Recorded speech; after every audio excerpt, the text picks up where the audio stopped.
সুন্দরবনের কানাই ঘাটিতে দীর্ঘ 7 ফুট লম্বা গোখরো উদ্ধার করল বন দপ্তর।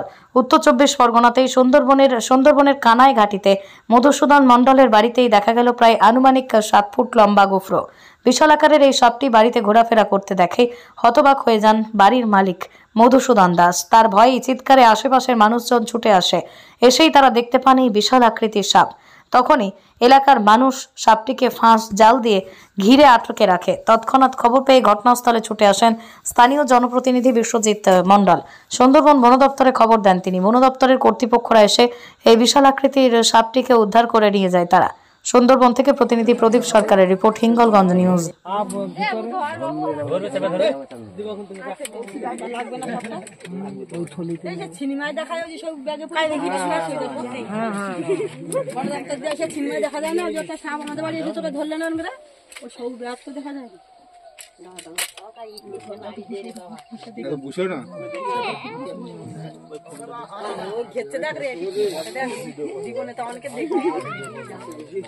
আমার এই ফোনটাই করো। কানাইঘাটি মাননীয় মধুসূদন দাস মহাশয়ের বাড়ির উনুনের ভিতরে সকালে ওরা দেখতে পায় এই সাপটি আছে।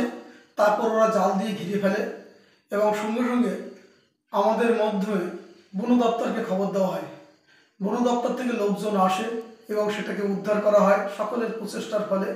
এবং তাদের সাপ ধরার যে সমস্ত লোকজন আছেন সেই সমস্ত ব্যক্তিবর্গ তাদের সঙ্গে এসেছিলেন এবং তাদের সকলের উপস্থিতিতে সাপটি ধরা হয় এবং আমরা সকলে মিলে এরপর সাপটিকে বন দপ্তরের হাতে তুলে দিই এবং বন দপ্তরের আধিকারিকগণ সেটিকে নিয়ে যায় এবং আমরা জানতে পারলাম এটিকে সুন্দরবনের জঙ্গলে ছেড়ে দেওয়া হয়েছে।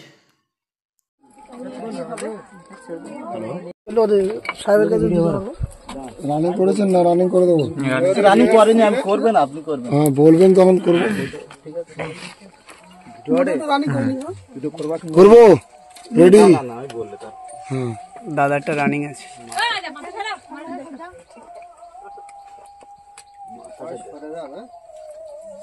এই সরে যাস, এই সরে যাস। এই পারছে না।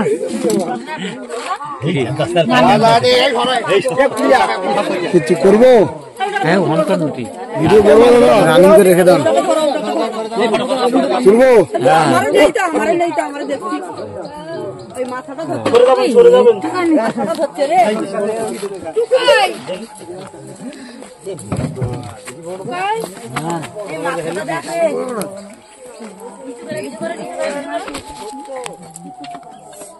এই মাথাটা কিরকম আরে সরো বলছো। ঠিক আছে ঠিক আছে। এ ওভার ফোনটা তুলতে লাগো। হ্যাঁ বাস 1 মিনিটে খেল কত হয়ে গেল? এত কিছু তবু লস, এত কিছু তবু লস। দর্শকদের হয়নি হয়নি।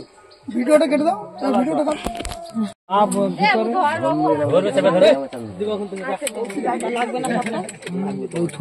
সিনেমায় দেখা যায় সব ব্যাগে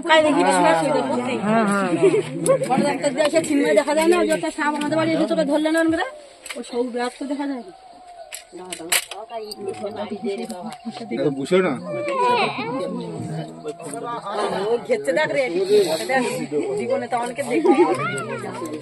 এই আমার এই ফোনটাই করো। Moumita electronics and light house, এখানে সুলভ মূল্যে ইলেকট্রনিক্স জিনিসপত্র পাওয়া যায়।